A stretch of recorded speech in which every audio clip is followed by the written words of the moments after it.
High রিউ, welcome again. শীতকাল মানেই হাঁস খাওয়ার সময়। হ্যাঁ, এই শীতের মধ্যেই হাঁসের গায়ে আলাদা আমার মতো তেল জমে। খেতে কিন্তু দারুণ লাগে।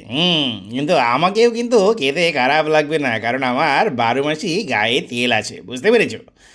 একদিকে রাজহাঁস, আরেকদিকে ছিটরুটি, মানে হোয়াট এ কম্বিনেশন! আর যদি এইরকম একটা রসুন পেয়ে যাও না, মানে তুলে রসুন বলতে যা বোঝায়।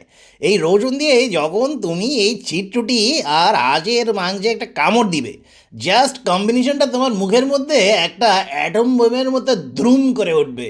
এইটা হচ্ছে গিয়ে শীতকালের বেস্ট কম্বিনেশন। শীতের মধ্যে তোমাদের কার কি খেতে ভালো লাগে অবশ্যই কমেন্টে জানাবে। কিন্তু যারা হাঁস খেতে পছন্দ করো না, তাদেরকে নিয়ে চলবে ব্যাপক হাসাহাসি। কারণ হাঁস খেতে ঠিকই পছন্দ করো, কিন্তু রান্না করতে পারো না, কুটা বাছার ঝামেলা নিতে জানো না। আর তাই তো তোমাদেরকে হেল্প করার জন্য অনেকে বসে আছে, তাই না? যেমন আমি। হ্যাঁ, আমিও কিন্তু বাসায় এই ঝামেলা টামেলা নিতে পারি না মাইরি। আমি বিভিন্ন জায়গা থেকে অর্ডার করে অসাধারণ এই খাবারগুলো হচ্ছে গিয়ে খেয়ে থাকি। এখানকার ঝালটাল একদম ঠিক আছে, একদম অথেন্টিক। তার উপরে আবার দুটো ডেজার্ট নিয়েছি, যেন ঝাল বেশি লাগলে ডেজার্ট খেতে পারি। অর্ডার করার সময় পেজে একটু ফলোয়ার টলার দেখে নিও, তাহলে হাঁস খেতে যে আর বাস খাবে না, ভালো জিনিস পাবে।